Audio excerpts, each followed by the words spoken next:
Olá pessoal, tudo bem com vocês? Hoje o assunto são as rochas e os solos. Eu vou fazer uma revisão geral sobre as rochas e vamos aprofundar um pouquinho sobre a origem, e a formação dos solos. Então, minerais são elementos ou compostos naturais. A maioria dos minerais é sólida e tem origem inorgânica e possui uma composição química definida. Lá na sequência, exemplos de minerais como fluoritas, octaédricas, sobricalcitas, rômbicas, cubos azuis de fluorita com inclusões vermelhas, aí o topázio. Então, as rochas. O que são as rochas? São agregados naturais de um mineral ou mais. Então, as rochas, elas são classificadas de acordo com sua origem, podendo ser magmáticas, sedimentares ou metamórficas. Isso foi trabalhado, na aula anterior, na videoaula anterior. Eu estou aprofundando um pouco mais aqui. Vamos lá. Vamos fazer uma revisão, Então, as rochas magmáticas são chamadas também de ígneas ou cristalinas, e elas se originam da solidificação do magma. Então, essa solidificação do magma, ela pode acontecer na superfície ou no interior da Terra. Então, quando a solidificação ocorre lentamente no interior da Terra, essa rocha magmática é chamada de magmática intrusiva, por ser no interior da Terra, ou plutônica. Então, o exemplo é o granito, como está mostrando aqui na imagem.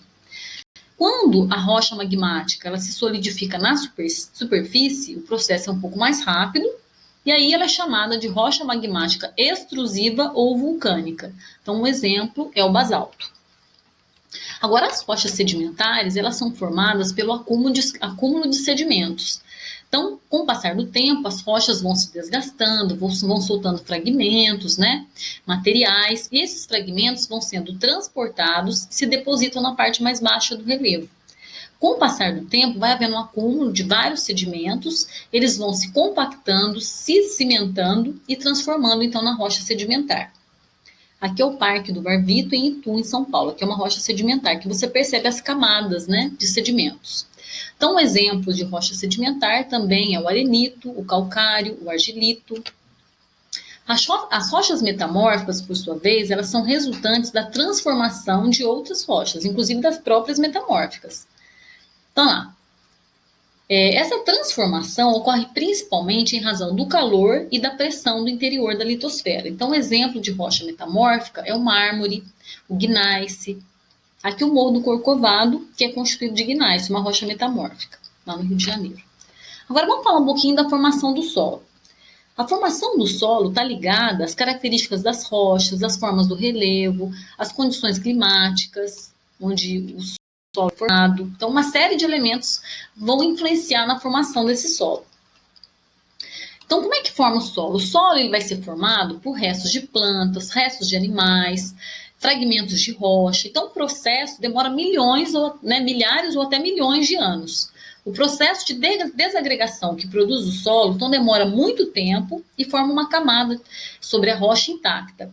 Então, essa camada possui pedaços de rochas, minerais, seres vivos que foram trazidos pela água. Então, houve uma mudança ali, vai havendo uma mudança, daquela camada, da litosfera, que vai trazendo ali minérios, vai formando ali restos de plantas. Então, vai formando essa matéria, enriquecida com material orgânico. Então, o solo ele é formado pelo intemperismo físico, químico e biológico. Ele é resultante de matéria mineral, fragmentos de rocha, areia, argila, e também de matéria orgânica, restos de vegetais e animais. Então, para formar o solo, vai depender do tipo de clima, do tipo de relevo, Então, uma série de elementos, matéria orgânica ali existente. Então, a formação do solo, ela depende de fatores endodinâmicos, que seriam as rochas, e exodinâmicos, que seriam o relevo, o clima, os organismos vivos. E nós temos uma diversidade de solos no planeta. O solo é chamado também de manto de intemperismo, ele forma-se na superfície da litosfera sobre as rochas. Então, é o lugar onde as plantas se fixam, de onde se extraem os nutrientes necessários para a sobrevivência das plantas. Ele é produzido pela desagregação de rochas. No solo também existem pedaços de rochas minerais que foram alterados pela ação da água, dos seres vivos, do calor, entre outros fenômenos. E com o passar do tempo, esse material vai sendo enriquecido por matéria orgânica. O que é matéria orgânica? É matéria resultante da deposição do solo de resíduos vegetais e animais. Então, matéria orgânica é matéria viva, né? Matéria que teve vida. Então, vamos lá. O solo, ele sempre possui micro-organismos, água e minerais nutrientes. Uma rocha bruta intacta não pode ser considerado solo, já que nas rochas não é possível o crescimento das plantas. Da mesma forma, não podemos considerar a superfície da Lua ou do planeta Mercúrio como solo, né? Pois ela não oferece nenhuma condição de sustentar a vida naquela região. Então lá eles não têm solo. A vegetação dos continentes e das ilhas cresce sobre o solo. Nas áreas do planeta em que as rochas ainda não foram decompostas, não existe solo e, portanto, também não existe vegetação natural, como está aqui, ó. Então é uma rocha, não é um solo. Os solos, eles para os vegetais se desenvolverem, eles precisam do solo, porque no solo eles retiram os nutrientes que eles precisam, né? O nitrogênio, o fósforo, o potássio, o cálcio, magnésio, enxofre. Então, o solo é muito rico em matéria orgânica e minerais, né? Além desses, as plantas também precisam de outros minerais, né? Como ferro, manganês, zinco, boro, cobre, o cloro, molibdênio, né? Em menores quantidades. Tá? Então, é do solo que as plantas retiram os nutrientes para sobreviver, para se desenvolver. Os solos, eles podem ser rasos ou podem ser profundos. Isso depende muito de como são a rocha original, o relevo, as condições climáticas. Normalmente, ambientes frios e secos tendem a ter solos mais rasos, né? Agora, nas regiões mais úmidas e quentes, os solos são mais espessos, são mais profundos. Aqui na foto está mostrando o corte do solo da região da Amazônia, em Paragominas, no Pará. Que é uma região úmida, né? Então, nós temos solos férteis, solos ricos e temos solos pobres. Tá? Então, lá, o que são solos ricos? Elementos minerais de que plantas necessitam para viver existem nesses solos ricos, como água, vida microbiana. Então, isso é um solo fértil, como, por exemplo, o solo Chernozem, que é um solo negro, que é muito comum lá na Ucrânia. A terra.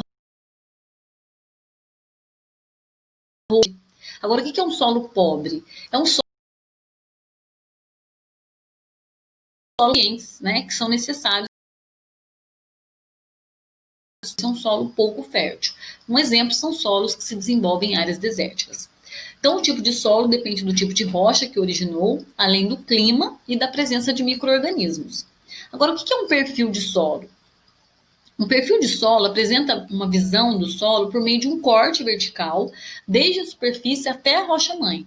Então, essa técnica serve para você verificar quais são as camadas do solo, né, o horizonte do solo, para você poder estudar. Geralmente, esses cortes eles são feitos em barrancos ou em buracos em uma área do solo. Então, o perfil do solo ele vai mostrar qual é a profundidade dele, qual é a distância da superfície até a rocha matriz, quais são os diversos horizontes do solo, se é um solo fértil, né, se é um solo mais pobre.